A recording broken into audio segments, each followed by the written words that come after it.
আমি নিজেই বৈষম্যের শিকার। বৈষম্যের শিকার মানে কি ভাই, একটু ভালো মতো বলবেন?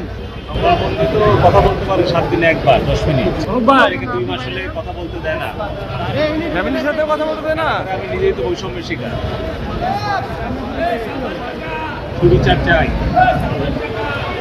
আল্লাহ সর্বোত্তম পরিকল্পনা করে।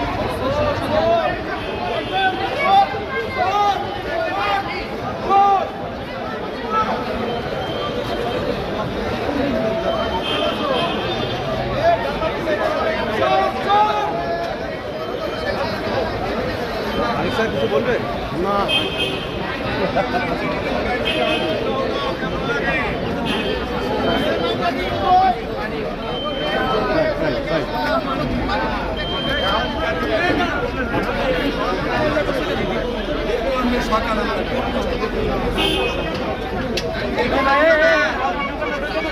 আরে